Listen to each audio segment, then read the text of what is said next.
अस्सलाम वालेकुम व्यूवर्स, आज हम कम घेर में फर्शी शलवार तैयार करना सीखेंगे। कपड़े को लंबाई में रखें। 2.5 इंच पर इलास्टिक फोल्डिंग का मार्क लगाएं। 6.5 इंच पर बेल्ट की लंबाई रखें। अब इस मार्क को डबल कर लें। एक्स्ट्रा कपड़ा कट करें। अब बेल्ट की चौड़ाई अपने हिप साइज के अकॉर्डिंग रखेंगे। 21 इंच हिप साइज के अकॉर्डिंग 23 इंच पर मार्क करें।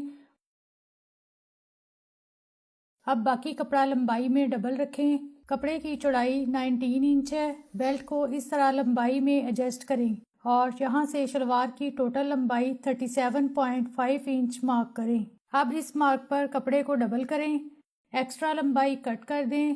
बेल्ट को साथ ऐड करते हुए आसन का मार्क 14 इंच पर लगाएं। पांचा का मार्क 8 इंच पर लगाएं। आप पांचा 10 इंच भी रख सकती हैं। अब इस तरह से स्केल की मदद से मार्किंग अटैच करें। बेल्ट को दोनों साइड से स्टिच कर लें। अब शलवार के दोनों पीस ऊपर नीचे रखें और दोनों साइड से स्टिच करें। फिर बस स्टिच करने के बाद अब इस तरह से सिलाई सेंटर में लाएं। बेल्ट की सिलाई और आसन की सिलाई बराबर रखें। 4 इंच पर क्रीज का मार्क लगाएं और क्रीज सेट करते हुए पिनअप करें। अब एक और क्रीज डालें और पिनअप करें। इसी तरह दूसरी साइड पे भी 2 क्रीज डालें।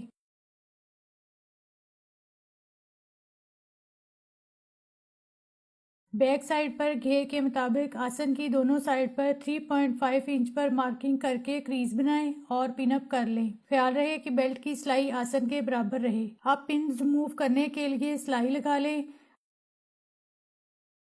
अब आसन की सिलाई बराबर करते हुए बेल्ट अटैच करेंगे।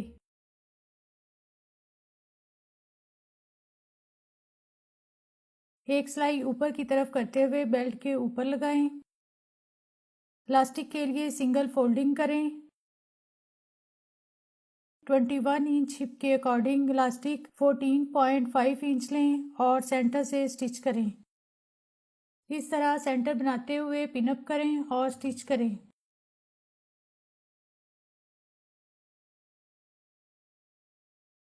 बुकरम की चौड़ाई 3 इंच रखें और फोल्डिंग का मार्जिन रखते हुए पांचा पर पेस्ट कर लें।